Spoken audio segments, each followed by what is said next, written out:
Hi guys! Welcome back to my channel! So for today's videos, I'm going to make a very simple meal prep for me and for my husband. So this meal is going to be the whole week. Okay, so yeah, so without further ado, let's get started. So as you can see guys, we have here a salmon and we have ground turkey, Italian sauce, green beans, and a bag of spinach. So it's very simple only. So yeah, let's get started. Meron akong pat dito and then lagyan ko lang siya ng olive oil or avocado oil. So ayun, lagay na natin tong onion.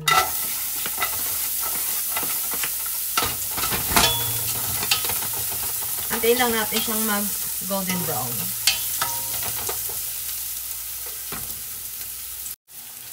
Then maglagay din tayo ng minced garlic guys. So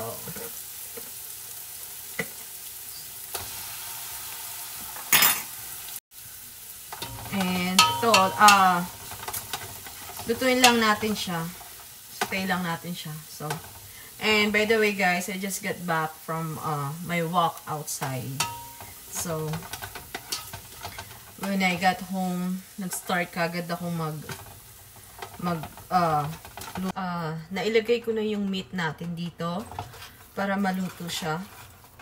So, hayaan lang natin siyang maluto and then later, lalagyan ko na siya ng seasoning. But for now, proceed tayo sa salmon. So, naka-preheat na ang aking oven for 400. Okay? And, let's start the salmon. Guys, ang ating salmon, in-slice ko lang siya kasi medyo malaki siya pag nilagay ko siya ng buo sa oven. So, dun sa salmon, nagseasoning lang ako ng salt, pepper, paprika. Yun lang. Naglagay pala ako ng oregano. Tapos, naglagay lang ako ng what you call that? Avocado oil. So, ito na siya. And, lutuin natin siya ng 20 to 25 minutes sa 400 Fahrenheit, guys. Okay? So, ayun. Balik tayo sa ground turkey. Multitasking tayo, guys. So, ito. I-mix natin siya para oops.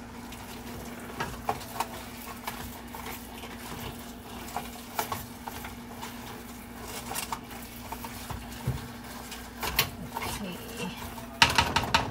Then, balikan natin siya later. So, ito na guys, yung niluluto natin. Nilagyan ko na siya ng seasoning by the way. Hindi ko na naipakita. Pero, nilagay ko lang salt and black pepper. Yun lang. Pero, nasa sa inyo kung anong seasoning gusto nyo ilagay. It's all up to you guys. Pero for me, I prepared is garlic and salt. Pink salt by the way. Hello, people. His husband right here. Are you hungry? Are you hungry now? Okay. Ito na yung meat natin. So, it's time na rin para ilagay ang ating Italian sauce. Lahat natin siya.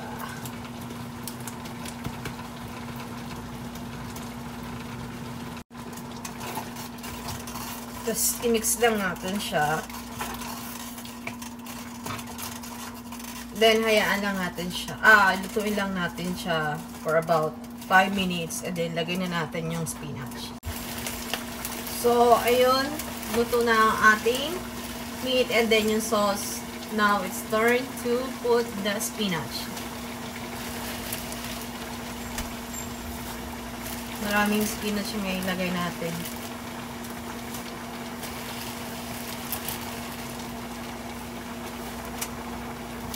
Ano siya, para siyang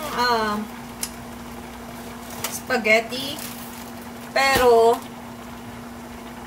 wala siyang Wala siyang noodles. Ganito lang siya. Kaya, low calories, high protein. Ganon. Yung spinach, madali siyang maluto. Kaya.